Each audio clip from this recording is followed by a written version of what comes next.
భలే భలే మలేషియా భలే మలేషియా యా. ఇది రైల్వే స్టేషనా 5 స్టార్ హోటలా?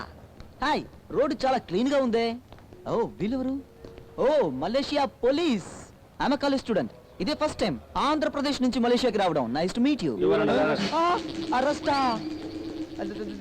ఎందుకు సార్? నువ్వేగా మొట్టమొదటి ట్రైన్ లో పాడడం ప్రారంభించింది. నీతో పాటు మిగతా వాళ్ళు పాటలు పాడారని మాకు కంప్లైంట్ వచ్చింది. Public nuisance. ఏంటది? పాడితే పబ్లిక్ న్యూసెన్సా? మా ఊర్లో బస్సులు ట్రైన్లు నడిచేది మేము పాడితేనే సార్. పూడితే జోల పాట, చస్తే పాడికట్టే పాట. పాట మా జీవితాలతో గట్టిగా పనవేసుకుంది సార్. ఇలయ రాజా, ఏఆర్ రెహమాన్, కేవి మహాదేవన్, సంగీత జ్ఞాని ఎస్ రాజేశ్వరరావు, మణి శర్మాని, ఇలాంటి జ్ఞానులు పుట్టిన భూమి నుంచి వచ్చిన నన్ను మీరు పాడొద్దంటున్నారే. What a comedy sir. పోండి పోండి, పోయి మీ రూల్స్ మార్చుకోండి సార్. పోండి. సార్ నన్ను వదిలేయండి సార్. మొట్టమొదటిసారి మలేషియాకి వచ్చాను. గాయత్రి డిపార్ట్మెంటల్ స్టోర్స్ కి వెళ్ళాలి. అక్కడ కృష్ణ అని ఒకరిని కలవాలి సార్. ఆంధ్రప్రదేశ్ లో మా నాన్నగారికి అతను దోస్తు. అతనే సార్ నా క్యారెక్టర్.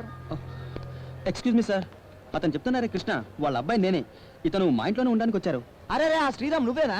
నువ్వని తెలియక నీతో పాటలు కూడా పాడానే. నువ్వు ఊరికి కొత్త కనుక ఇప్పటి వదిలి పెడుతున్నాను. మలేషియాలో ఇలాంటి తప్పు ఇంకెప్పుడు చేయకు.